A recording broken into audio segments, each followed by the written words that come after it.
নমস্কার, সবাই কেমন আছো? অনুস লাইফস্টাইলের নতুন একটা ভিডিওতে তোমাদের সবাইকে স্বাগত জানাই। তো রিসেন্ট আমি শান্তিনিকেতন ঘুরে আসার পর প্রায় দেড় সপ্তাহ হয়ে গেছে। তারই মাঝে পড়ে গেছে হচ্ছে হোলির একটা ছুটি। তো সেরকম ছুটি ছাড়া তো বেড়ানোটা খুব একটা সম্ভব হয় না। তো হোলির ছুটি পড়েছে, তার সাথে রয়েছে 4th স্যাটারডে। তো ছুটিগুলো ওয়েস্ট না করে আমরা ঠিক করলাম যে তাহলে পুরুলিয়া যাই। তো এখন সেরকম একটা গরমও নেই, তো এখন পুরুলিয়া ঘুরে আসলে ভালোই লাগে। এখন প্রচণ্ড গরমে তো পুরুলিয়া ঘুরতে যাওয়া সম্ভব হয় না। তো সেই জন্য আমরা রাতারাতি প্যাকিং সেরে হোটেলটা আমরা বুকিং করে নিয়েছি, যদিও আমরা উঠে পড়েছি তাড়াতাড়ি রেডি হয়ে।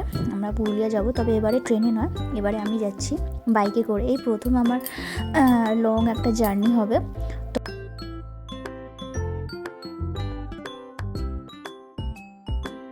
এখন বাজছে কটা? ভোর 5টা, তাই তো? ভোর 5টা বাজছে। আমরা 4টে নাগাদ উঠে রেডি হয়ে আমরা বেরিয়ে পড়েছি পুরুলিয়া যাওয়ার উদ্দেশ্যে।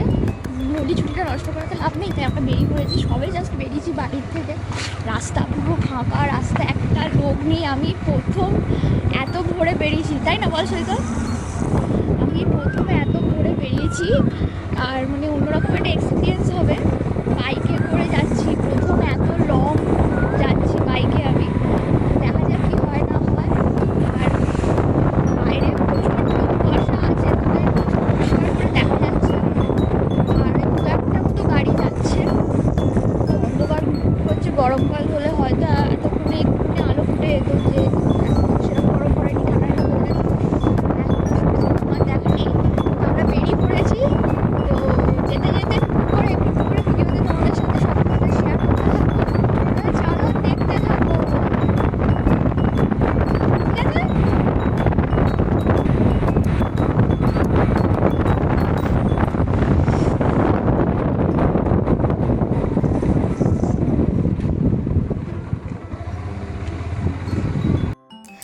আমার যেহেতু এই প্রথম এতটা বাইকে লং জার্নি, তো সেই জন্য ঠিক করা হয়েছে যে আমরা ডাইরেক্ট পুরুলিয়া যাব না আজকে। আমরা আজকে আসানসোলে স্টে করব, এবং ওখানেও ভাবছি বিকেলবেলা দুটো স্পট আছে, সেটা ঘুরে দেখব। এবং পরের দিন সকালে আমরা ভোর ওখান থেকে পুরুলিয়া বেরিয়ে যাবো, এবং যাওয়ার পথেও 2 কি 3টে স্পট পড়বে, সেগুলো দেখে আমরা পুরুলিয়া বেরিয়ে যাব।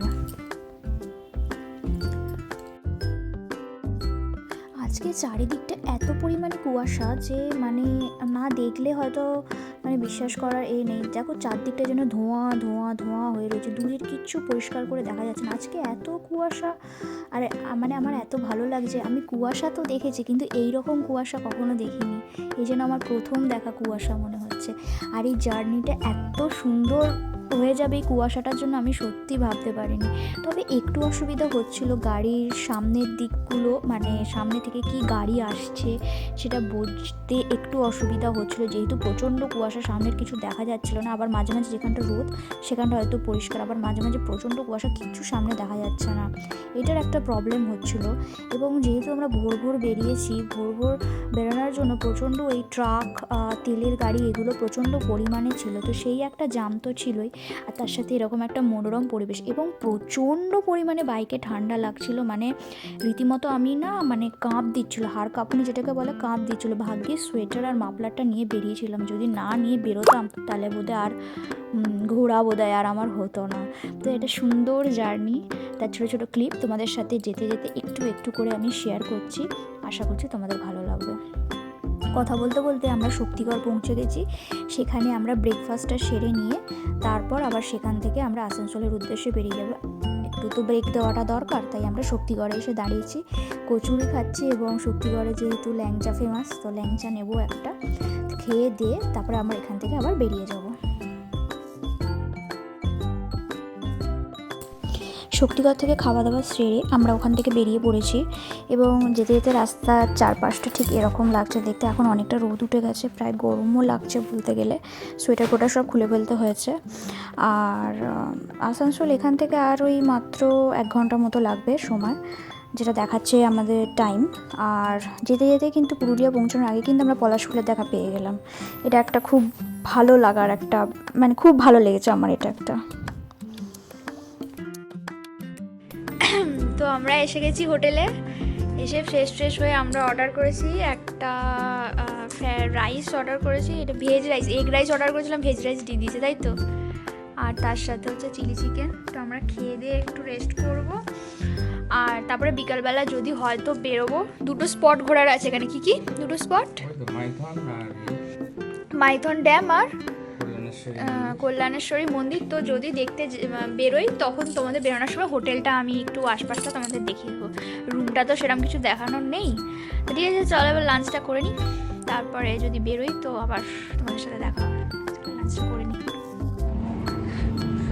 তো বিকালে আমরা রেডি হয়ে একটু বেরোচ্ছি, আশপাশে দুটো স্পট আছে দেখার জন্য, মাইথন ড্যাম আর কল্যাণেশ্বরী মন্দির।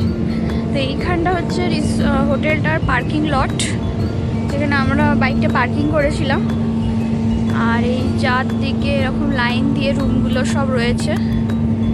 আমরা যদিও ছিলাম ওপরে, ওই সামনের দিকে দোতলাতে আমরা ছিলাম, ঠিক আছে। তো এইটা হচ্ছে এরকম, আর সামনের দিকটা ওই যে। তো চলো বেরানো যাক, বাদ বাকি বেরিয়ে দেখা হচ্ছে। ঘোরাতে পারবি বাইকটাকে? তো চলো যাওয়া যাক। তো আমরা বাড়ি থেকে বেরিয়ে যথারীতি আসানসোলে এসে স্টে করছি আজ 1 নাইট। কালকে এখান থেকে পুরুলিয়া বেরোবো, কারণ পুরুলিয়া এখান থেকে অনেকটা রাস্তা। তার বাইকে উঠে তারপর বাকিটা বলছি। এই যে বাইকে বসে পড়েছি, বেরিয়ে যাচ্ছি। তো হ্যাঁ, যেটা বলছিলাম সেটা হচ্ছে যে আমরা হচ্ছে আসানসোলে আজকে 1 নাইট স্টে করবো, তারপর কালকে সকালে এখান থেকে স্পটগুলো দেখতে দেখতে আমরা বেরিয়ে যাব পুরুলিয়ার উদ্দেশ্যে। পুরুলিয়া আরও এখান থেকে 3 থেকে 3.5 ঘন্টা লাগবে। এবার যেহেতু প্রথমবার আমি বাইকে মানে জার্নি করছি, আমি একসাথে এতটা পারবো না, সেই জন্য ভাবা হয়েছে যে প্রথম দিন আসানসোলে স্টে করে তার পরের দিনকে পুরুলিয়ার উদ্দেশ্যে রওনা দেবো। তো এখানে দুটো স্পট আছে, কালকে যাওয়ার পথে ওই পথ দিয়ে যেতে হবে, কিন্তু ওই দুটো স্পট দেখে গেলে পুরুলিয়া পৌঁছাতে অনেকটা সময় লেগে যাবে। তো সেই জন্য এখন দেখে নিচ্ছি, কালকে এখান থেকে ডাইরেক্ট ব্রেকফাস্ট করে বেরিয়ে যাবো। তো চলো দেখতে থাকো।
এইটা হলো মাইথন ড্যাম।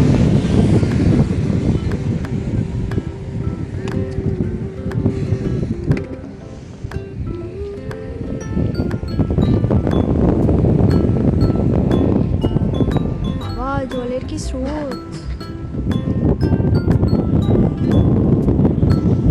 ওখানে অনেকে বোটিংও করছে দূরে। ঠান্ডা লেগেছে এমন।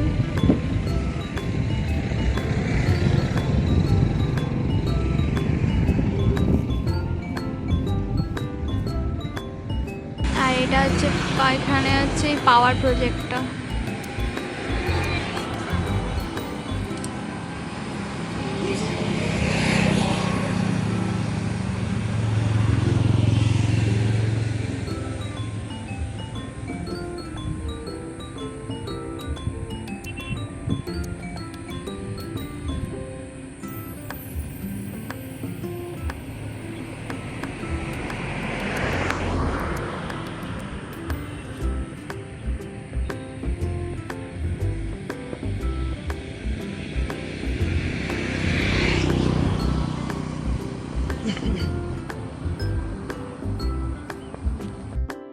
এই হলো শ্রী শ্রী কল্যাণেশ্বরী মন্দির। এখানে ঢোকার পথে এরকম একটা গেট করা আছে এবং পাশে এরকম পুরো ডালার দোকান আছে, যেখানে পুজো দেওয়ার জন্য তুমি যা যা লাগবে সব কিছু পেতে পারো। এবং এখন যেহেতু হোলির সিজন না, খুব আবিরের এবং হোলির সমস্ত কিছু এখানে বিক্রি হচ্ছে।